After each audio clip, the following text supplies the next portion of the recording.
fylgjast með, hann kominn hingað til okkar. Hvernig staðan, Jón? Jú, staðan 4-4, Ingimar. Þetta kemur nokkuð á óvart því að Hollendingar eru ekki hátt skrifaðir. Þeir eru svokölluð C-þjóð. Það eru 3 riðlar í handboltanum, A, B og C. Hollendingar eru C-þjóð og við erum jú A-þjóð. Og síðast þegar við spilum við Hollendinga var fyrir nákvæmlega 1 ári síðan og þá unnum við á með 14 mörkum. Ég trúi nú ekki öðru en að við vinnum hér á eftir. Þú trúir því að þið vinni? Já, þetta var heldur slæm byrjun, Ingimar. Ég held að okkar menn hafi vanmetið Hollendingana. Við skorum fyrsta markið, síðan skorum Hollendingar 3 mörk í röð, 3-1 og svo náðum við reyndar að jafna hér áðan 4-4. En ef við ekki að skoða leikinn, það eru Hollendingar sem eru í sókn og kannski rétt að greina frá því að þeir sem hafa skorað þessi mörk Íslendinga eru Héðinn Gilsson og Kristján Arason. Þeir hafa skorað 2 mörk hvor. Hollendingar eru þarna eitthvað að böðlast með knöttum fyrir utan vörnina. Þeir leika nú ekki mjög skemmtilegan handbolta. Það kannski minnistætt að fyrir ári síðan, þegar við unnum á með 14 mörkum, þá ætluðu þeir að gera mikla hluti gegn Íslendingum og höfðu hóttunum að vinna okkur. Það gekk nú ekki upp, en þeir hafa náð einhverjum framförum síðan, það er augljóst. Og sérstaklega virðast hornamennir hjá þeim vera sprækir hér í kvöld. En eins og áður sagði hef ég enga trú öðru en að Íslendingar sigri. Þetta er kannski oflátungsháttur hjá okkur. En hér eru Hollendingar á fleygiferð og inn úr vinstra horninu. Jú, eins og ég sagði þá eru hornamennir orðnir nokkuð sprækir hjá Hollendingum. Það kemur í hlut Hollendinga að skora hér í beinni útsendingu í fréttatímanum. Við skulum aðeins skoða þetta aftur. Það er Boomhofer og hann skorar annað mark sitt í leiknum og Einar Þorvarðarson átti ekki möguleika að verja þarna. Nú, allt í lagi leyfa Hollendingum að skora hér mark. Við skulum rétt sjá hvort að Íslendingar ná að jafna hæl. Það er Héðinn Gilsson, Guðmundur Guðmundsson í vinstra horninu, Héðinn aftur og síðan Kristján Arason, ekki gekk þetta upp. Og þá eru Hollendingar komin í hraðaplaup og skora öðru sinni hér í fréttatímanum. Jokk Fíke skoraði 3. mark sitt. En þetta látum við duga. Við komum síðan aftur í lok fréttatíma sem við skulum sjá hvort að við fáum þá ekki íslensku strákan til skora. En staðan 6-4 fyrir Holland í Laugardalshöll. 6-4 var það vist. Engin gengisskráning var í Seðlabankanum í dag þar sem bankinn var lokaður vegna þess að skammhlaup varð í rafmagnstöflu í bankanum snemma í morgun. Það var skömmu eftir klukkan 6 í morgun sem slökkviliðinu bárust boð í gegnum sjálfvirkt kerfi það að eldur væri laus í bankanum. Þegar slökkviliðið kom á staðinn hafði orðið skammhlaup í rafmagnstöflu í svokölluðu töfluherbergi bankans. Kolsvartur reykur var í herberginu en eldur hafði slokknað sjálfkrafa. Reykurinn barst einkum kjallara og fyrstu hæð hússins en slæðingsreykur var einnig á fleiri stöðum. Að sögn varðstjóri hjá slökkviliðinu var aldrei nein hætta á útbreiðslu eldsins. Hins vegar var talsvert tjón af reyk, svo og á raflögnum. Vararafstöð er í húsinu en menn þorðu ekki að setja hann í gang þar sem raflagnir voru svo illa farnar. Af þessum sökum var Seðlabankinn lokaður í allan dag og þess vegna var engin gengisskráning gerð, heldur sú frá í gær látin gilda þar til annað verður ákveðið. Þá var einnig lokað hjá Þjóðhagsstofnun, Reiknistofnun bankana og Iðnþróunarsjóði, en allar þessar stofnanir eru til húsa í Seðlabankanum. Kosningar fara fram í Íslandi og Litáin nú helgina og eru það fyrstu frjálsu kosningarnar í þessum löndum frá því að þau voru innlimuð í Sovétríkin árið 1940. Þetta eru jafnframt fyrstu frjálsu kosningarnar í Sovétríkjunum frá byltingunni 1917. Búist er við að Litáin lýsi yfir sjálfstæði að kosningunum loknum. Þá hyggst kommúnistaflokkur Lettlands segja skilið við móðurflokkin í Moskvu. Þjóðernisdeilur og sjálfstæðiskröfur einstakra lýðvelda í Sovétríkjunum ætla að verða Gorbatsjov sovétleiðtoga þungar í skauti. Eystrasaltsríkin hafa verið hvað hörðust í sjálfstæðiskröfum sínum og þar hefur Litáin riðið á vaðið en Litáar hafa tekið upp fjölflokkakerfi og satt skilið við móðurflokkin í Moskvu. Þessar myndir eru frá Vilnius, höfuðborg Litáins, en þar sem annars staðar í landinu hefur kosningabaráttan, sem Litáar upplifa nú í fyrsta sinn, sett svip sinn á borgarlífið. Fólk á nú greiðan aðgang að upplýsingum og stjórnarandstöðuflokkarnir hafa opnað kosningaskrifstofur. Allstaðar getur að líta veggspjöld með kosningaauglýsingum og myndum af frambjóðendum. Mikill áhugi er á kosningunum. Þessi kona kvaðst vonast til að fólk fengi sína stjórn og að Litáin yrði loks frjálst ríki eftir 800 ára þjáningar þjóðarinnar. Kosningabaráttan hefur meðal annars einkennst af kappræði milli frambjóðenda kommúnistaflokksins og stjórnarandstöðunnar. Hér eigast við fulltrúar jafnaðarmanna og kommúnista og eins og sjá má fekk fulltrúi hinna síðarnefndu heldur óblíðar viðtökur hjá áhorfendum. Stjórnarandstæðingar hafa verið virkir í kosningabaráttunni og þar ber mest á þjóðernishreyfingunni Sajúdis sem að flestum talin öruggur sigurvegari kosninganna. Flokksmenn Sajúdis, sem lengi hefur verið hinn eiginlega stjórnarandstæði í Litáen, eru nokkuð vel búnir í slaginn og það mikið að vera í höfuðstöðum hreyfingarinnar í Vilnius. Tekist hefur að fá leyfi til innflutnings á þorskhausum í Nígeríu sem hefur verið bannaður frá því í byrjun desember á síðasta ári. Nígeríumenn bönnuðu allan innflutning á kjöti, kjúklingum og fiski 7. desember síðastliðinn vegna gallaðrar kjötvöru frá Evrópu. Bannið kom illa við útflytjendur hér á hertum þorskhausum en nú hefur tekist að afla heimilda í Nígeríu til innflutnings þó banninu hafi ekki verið aflétt. Þetta hefur aðallega gildi fyrir verksmiðjurnar hérna, einnig þurrkunar verksmiðjur sem eru orðnar 5 eða 6. Það vinna við þetta milli 40 og 50 manns og það hefur verið stopp á útflutningi síðastliðnir 10 vikur en þetta að fara af stað núna. 90.000 pakkar af hausum voru fluttir út til Nígeríu á síðasta ári fyrir tæplega ½ milljarð króna og búist við svipuðum útflutningi á þessu ári eða aðeins minni.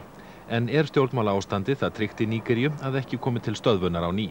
Það nokkuð stöðugt eins og Forsetinn sem núna hefur verið síðan 1983 og hann töluvert sterkur og það ekki útlit að það verði nein breyting þar á næstunni. Verið að undirbúa nokkuð sölu á fleiri afurðum þarna suður til? Það ekki eins og en við erum að athuga með að þurrka kolmuna og loðnu og kynna þetta á þennan markað. Franski menningarmálaráðherrann Jacques Lang hefur ákveðið að veita 2 Íslendingum orðu fyrir framlag þeirra til kynningar á franskri menningu hér á landi. Íslendingarnir sem ræðir eru rithöfundarnir Thor Vilhjálmsson og Sigurður Pálsson. Thor var afhent orðan í Norræna húsinu í dag og hann því framvegis riddari af orðu lista og bókmennta en það heitir orðan. Sigurði verður afhent orðan 18. mars næstkomandi. Það var sendiherra Frakka á Íslandi Jacques Mer sem afhenti orðuna. Hún ætluð bæði Frökkum og útlendingum. Til þess að hljóta hana verður viðkomandi að hafa stuðlað að framgangi franskrar menningar í Frakklandi eða annar staðar og hafa óskað eftir henni. Lög sem fela í sig frestun á gjalddaga bifreiðagjalds sem 1 mánuð voru samþykkt á Alþingi í dag eftir mikla hraðferð í gegnum þingið því mælt var fyrir frumvarpinu fyrst í dag og það afgreitt í báðum deildum þingsins á tæpum 2 tímum. Þar með hefur gjalddaga fyrirhluta bifreiðagjalds þessa árs verið frestað frá 1. mars til 1. apríl næstkomandi en fyrir Alþingi liggur nú frumvarp hækkun bifreiðagjalds sem ekki tókst að afgreiða fyrir áramót og stefnt að því að frumvarpið verði tekið til meðferðar á Alþingi í marsmánuði. Í minnisblaði hagfræðings ASÍ sem fylgdi með nefndaráliti fjárhags- og viðskiptanefndar neðri deildar málið kemur fram að ASÍ telur þessa aðgerð jákvæða því með frestuninni sé verið að koma í veg fyrir að framfærsluvísitalan hækki 1. mars næstkomandi. Frumvarp til laga ráðstafanir vegna kjarasamninga, bandormurinn svokallaði, varð að lögum í dag þegar að frumvarpið var afgreitt frá efri deild Alþingis. En fyrr í vikunni var það afgreitt frá neðri deild með smávægilegum breytingum. Þá var frumvarp til laga laun forseta Íslands afgreitt frá Alþingi í dag, þar sem sameinuð eru gildandi lög laun forseta og lög eftirlaun forseta. Meginbreytingin sú að fallið frá því skilyrði að forseti hafi náð 65 ára á aldri eða sé öryrki til að hann njóti eftirlauna og það talið sanngirnis og metnaðarmál þjóðarinnar að búa vel að fyrrverandi forsetum sínum. Þá í nýju lögunum fjallað rétt eftirlifandi maka forseta en ekki forseta eins og var í eldri lögum. Fjölda blásýrukúta hefur nú rekið á land á stóru svæði á suðurströnd Englands, beggja vegna Brighton. Þetta veldur mönnum miklum áhyggjum þar sem innihald kútana baneitruð blásýra og hætt við að einhverjir kunni að vera lekir. Enn sem komið hafa kútanir fundist á baðströndum við Hove, Brighton, Ovingdean og New Haven. Þegar vorar eru þarna einhverjar vinsælustu baðstrendur Bretlands. Björgunumenn vinna nú að því að fjarlægja kútana en þeir eru illa farnir eftir að velkjast á ströndinni í vonsku veðrum. Talið að þeir hafi komið úr gámum sem voru borð í þessu skipi sem sökk suður af Bretlandi fyrir nokkrum. Þetta mál litið mjög alvarlegum augum þar sem blásýran banvæn við innöndun og alls óvíst nema kútarnir hafi dreifst víðar en þegar vitað. Vöruþróunarátaki Iðntæknistofnunar sem staðið hefur yfir í 2 ár lauk í dag. 24 iðnfyrirtæki af ýmsum toga tóku þátt í átakinu sem kostaði 120 milljónir króna og var fjármagnað af Iðntæknistofnun, Iðnlánasjóði og fleiri aðilum auk fyrirtækjanna sjálfra. Vöruþróunarátakinu lauk með athöfn á Iðntæknistofnun síðdegis þar sem meðal annarra voru Jón Sigurðsson iðnaðarráðherra, forsvarsmenn þátttökufyrirtækjanna ásamt stjórnendum átaksins. Markmið vöruþróunarátaksins var að aðstoða fyrirtæki og einstaklinga við að þróa vörur sem væru samkeppnisfærar á heimamarkaði og hæfar til útflutnings. Þetta byrjaði fyrir 2 árum síðan þegar við fengum 24 fyrirtæki með okkur sem þátttakendur í hópinum og síðan hefur við keyrt vöruþróunarverkefni í þessum fyrirtækjum og samhliða haldið námskeið og kynningar á árangri verkefnina. Við höfum lagt bæði faglega aðstoð til fyrirtækjanna og líka hefur verið fjárhagslega styrkt að hluta til með styrk og hluta til með áhættuláni hjá Iðnlánasjóði. Þannig að þetta hefur verið svona tvíþætt. En hvað kemur út úr svona? Hvað gildi hefur svona átak? Það náttúrulega ljóst að ef fyrirtæki leggja ekki verulega fjármuni í nýsköpun í dag, að þá munu þau deyja. Og það er ískaldi veruleiki markaðarins að sá sem að sinnir ekki þörfum markaðarins og þróar nýjar afurðir eða aðlagar afurðir sínar að breyttum þörfum á markaðnum, að hann deyr. Og því miður höfum við upplifað það á undanförnum áratugum að íslensk fyrirtæki hafa ekki sinnt nægilega vel kalli markaðarins, en nú er vaxandi áhugi fyrir því og þetta átak er einfaldlega viðbrögð okkar við því að markaðsfæra okkar þjónustu fyrir atvinnulífið og hjálpa fyrirtækjunum í samvinnu við Iðnlánasjóð að koma með nýjar og góðar afurðir þannig að arðsemin í rekstrinum batni og fyrirtækin vaxi og dafni. Töluvert hefur borið á því að selbitinn fiskur hafi verið í afla netabáta, einkum þeirra sem leggja net sín á grunnslóð og í námynda við útheyjar. 2 nátta fiskur hefur komið áberandi verr út en 1 nátta fiskur en það þýðir að selurinn hefur haft lengri tíma til þess að athafna sig. Selurinn tekur fiskinn þannig að hann grípur með kjaftinum í kvið fisksins og rífur út úr og étur lifrina. Einkum er það langa og ufsi sem verða fyrir barðin á selnum. Við mælingu á bitinu reyndust sárin vera á bilinu 14 til 19 cm á lengd og stærð þeirra bendi til þess að útselur hafi verið að verki. Tjónið af völdum selsins getur orðið tilfinnanlegt og sjómenn á minni bátum þekkja það manna best. Það hefur verið fram að þessu bara í net þangað til í haust. Þá var töluvert þetta á línuna líka. Kom bara hausinn upp. Nú var allt annað þyrrt? Já, bara klipptu hausinn. Ég dró hérna fyrir trillulínu sem var að skilja eftir og það voru 2 bjóð og það var seilaði keilu, það kom bara hausarnir. Þess má geta að mestur útselur er talin vera við Surtsey en eins og kunnugt er Surtsey alfriðuð og allar veiðar á sel og öðrum lífverum þar því stranglega bannaðar. Veitt voru verðlaun í dag fyrir athyglisverðustu auglýsingar ársins. Það er íslenski markaðsklúbburinn sem gengst fyrir þessari samkeppni en hún fór nú fram í 4. sinn. Veitt voru verðlaun fyrir 8 tegundir eða flokka auglýsinga. Bylgjan gerði bestu útvarpsauglýsinguna fyrir Sanitas.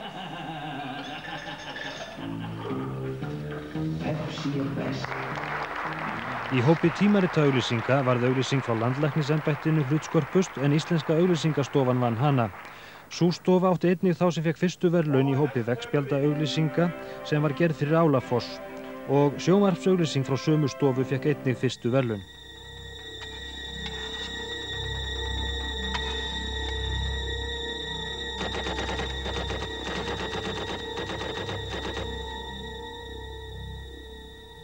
Breiddin er í breiddinni sem Auk HF vann fyrir byggingavöruverslun Kópavogs var hlutskörpust meðal dagblaða auglýsinga og auglýsingastofa P&O gerði besta dreifiritið fyrir EE húsgögn. Besta auglýsingaherferðin var skipulögð af GBB auglýsingaþjónustunni fyrir Kreditkort HF. Látt ekki vísa þér á dyr. Auk gerði óvenjulegustu auglýsinguna fyrir mjólkursamsöluna. Ekkert sudd fyrir mig takk. Aðeins 100% hreinan Floridana Savage í slim umbúðum. Staðan í fyrri hálfleik í landsleik Íslendinga og Hollendinga í Laugardalshöll áðan var 4-6. Jón Óskar er ennþá að fylgjast með. Já, Ingimar, mikið rétt. Ég er að fylgjast með þessum leik og ekki nú glatt og bjart yfir manni þessa stundina því að Íslendingum hefur ekki tekist að minnka muninn. Hann er ennþá í 2 mörk, Hollendingum í vil. Hollendingar hafa gert 11 mörk í þessum leik en Íslendingar 9 og það er greinlegt að Hollendingar hafa verið að læra heima í 1 ár, hafa nýtt þennan tíma vel. Það er allt annað að sjá til Hollendingar nú en fyrir árið síðan þegar Íslendingar átti höggi við þá í B-keppninni. En það má segja að sóknarleikur Íslendinga hafi verið í molum í fyrri hálfleik og til marks það má sjá að hann er búinn að breyta mjög liðinu Bogdan Kowalczyk. Þetta var Bjarki Sigurðsson með skot og Josten markvörður Hollendinga varði en í upphafi leiks þá var Guðmundur Guðmundsson í vinstra horninu og Héðinn Gilsson sem vinstri útiskytta. Nú er búið að skipta þeim báðum út af og Jakob Sigurðsson og Júlíus Jónasson eru komnir í þeirra stað og Kristján Arason fær núna hvíld. Það er ekki oft sem það gerist og sjónvarpsáhorfendur vita það. Hafa fylgst með Kristjáni leika nánast alla leikina gegn Svisslendingum og Rúmenum á dögunum en nú er Sigurður Bjarnason kominn í hans stað og hann á þarna í stendur í stóraðum en náði ekki að stöðva Fiege, Robert Fiege sem skoraði 3. mark sitt og viti menn þá eru Hollendingar komnir með 3 marka forskot í þessum leik. Sjáum þetta hér endurtekið. Einar Þorvaldsson náði ekki að verjast þessu skoti frá stórskyttinu Robert Fiege. Hann er gífurlega hávaxinn, hann sé ekki yfir 2 metrar á hæð og það virðist ekki vita á gott að skipta yfir til þín Ingimar og annar á fréttastofunni því að Hollendingar virðast kunna vel við sig í aðalfréttatíma sjónvarpsins. Þeir eru þarna búin að vinna boltann þegar staðan er 12-9, það eru 4 mínútur rúmar til leik hlés en rétt að ítreka það að við sjáum allan síðari hálfleikinn í beinni útsendingu hér á eftir. En við látum þessu lokið úr Laugardalshöll í bili staðan 12-9 fyrir Hollendinga. Það verður nú sjálfsagt spennandi að fylgjast með þessum leik. Þórana, það er komið að veri. Já, það hefur verið ágætisveður um allt land í dag nema á norðaustur og austurlandi, þar er snjókoma. En til morguns gerum við ráð fyrir að það batni hjá þeim á norðausturlandi en heldur svona vestni hér sunnan og vestanlands en þó ekki mikið.